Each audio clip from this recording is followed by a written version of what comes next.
Kelihatannya tidak terlalu penting, tetapi Chen Ping tidak bergeming. Mati. Teratai api akhirnya jatuh dan menghantam pulau dengan keras. Dengan sosok yang menggelegar, seluruh pulau dilalap lautan api. Di permukaan laut sekitarnya, gelombang besar setinggi 100 meter terjadi, menyebar ke sekeliling secara terus-menerus, gelombang demi gelombang.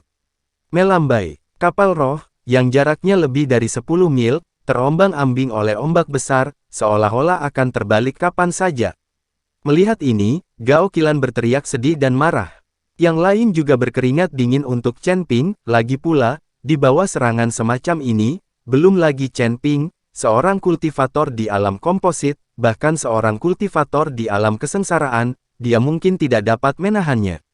Engah, tebing tulang memuntahkan seteguk darah, dan seluruh tubuhnya hampir jatuh. Setelah pukulan ini, dia tahu bahwa api masih menyala di pulau kecil itu, dan seluruh pulau kecil itu langsung dibombardir dan tenggelam, hanya menyisakan Dao sendiri tidak bisa bertahan terlalu lama. 1/10 bagian bawah tanah masih terlihat di atas lautan tinta. Sepertinya mereka semua akan segera tenggelam ke lautan tinta. Nyala api berangsur-angsur padam, dan Guya melirik ke pulau kecil dengan hanya sebidang kecil tanah tersisa, tetapi tidak menemukan Chen Ping. Guan mengangkat senyum di sudut mulutnya di bawah serangan semacam ini, apalagi Chen Ping, seorang kultivator dalam kondisi bugar. Bahkan untuk biksu yang kuat, sulit untuk melarikan diri. Chen Ping pasti telah menjadi abu di bawah serangan itu, bahkan tidak ada mayat yang tertinggal. Anda harus tahu bahwa itu adalah api di pusat bumi, dengan suhu setinggi puluhan ribu derajat, bagaimana mungkin Chen Ping menanggungnya? Saat Guya bangga dan menunggu sisa jiwanya mati, dia tiba-tiba terbatuk dan menjatuhkannya. Tarik kembali, itu tidak terlalu kuat, tapi terlalu lemah. Aku semua berkulit hitam. Chen Ping muncul dari bumi yang hangus. Seluruh tubuh Chen Ping hangus hitam, seolah-olah terbakar, tetapi tubuh emas yang tidak bisa dihancurkan di tubuhnya masih utuh, yaitu, pukulan barusan, bahkan tubuh emas Chen Ping yang tidak bisa dihancurkan tidak dapat dihancurkan. Hal ini juga disebabkan oleh fakta bahwa ketika Chen Ping menyerap energi naga, tubuhnya juga menguat. Chen Ping berdiri, menyapu kotoran dari tubuhnya, dan membelai rambutnya. Sial, rambutku berantakan. Chen Ping menatap Guya dengan provokatif. Guya memandang Chen Ping, dia tidak terluka, dia menjadi gila, ini adalah usahanya yang putus asa.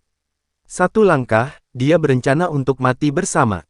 Sekarang Chen Ping tidak terluka, tapi dia sendiri sedang sekarat. Ini namanya apa? Bonya menjadi gila sambil berteriak.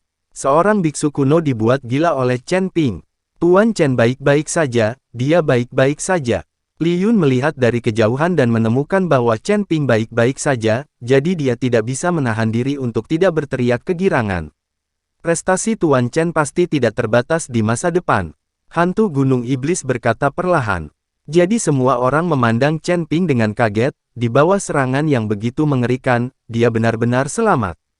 Pada saat ini, Chen Ping memandang Guya yang sudah gila, dan berkata dengan senyum dingin, tidak sopan datang ke sini, karena kamu membuatku terbakar, maka aku akan membakarmu juga. Kata Chen Ping, bola api muncul dari telapak tangannya, lalu dia melambaikannya, langsung membungkus tulangnya. Datang, Bone Cliff meraung dengan ganas. Biarpun itu adalah jiwa yang tersisa, sangat menyakitkan dibakar oleh api ini. Di tengah jeritan, sisa jiwa Guan benar-benar musnah, dan tidak akan ada lagi yang tersisa di dunia ini. Jangan tinggalkan jejak. Setelah Chen Ping membunuh Guya, pulau kecil di bawah kakinya bergetar beberapa saat, lalu mulai runtuh, jatuh ke lautan tinta. Chen Ping melompat dan meraung panjang. Penyu suci yang menyerah muncul seketika, memungkinkan Chen Ping mendarat di punggung kura-kura. Segera, pulau itu tenggelam, dan banyak kepala orang perlahan muncul tidak jauh dari sana, Ye Fengqing, Zhou Tai dan lainnya yang menyerap kekuatan spiritual. Pukulan tadi membangunkan orang-orang ini, dan dengan tenggelamnya pulau itu, semua orang ini. Mereka semua berenang. Ketika mereka melihat pulau itu menghilang, semua orang panik.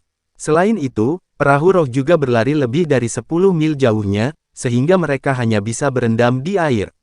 Meskipun orang-orang ini semua adalah biksu, namun tidak masalah untuk terbang di udara, namun sayang pulau kecil tersebut telah hilang, dan mereka tidak dapat terbang di atas lautan tinta, mereka hanya bisa berendam di air, atau berenang ke laut, kapal roh sendiri. Hanya saja jika ada binatang buas yang menyerang selama periode ini, mereka akan menjadi domba yang harus disembelih. Duduk di atas kura-kura suci, Chen Ping tersenyum tipis saat melihat para biksu ini muncul. Asteris Chen Daoyou, tolong bantu kami, bisakah kamu duduk di atas kura-kura sucimu? Seorang biksu bertanya kepada Chen Ping dengan keras.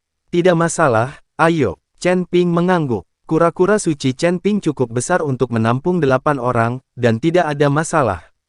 Para biksu itu naik ke belakang kura-kura suci satu per satu. Kemudian Ye Fengqing dan Zhou Tai saling memandang, lalu menggigit peluru dan naik ke tanduk suci Chen Ping.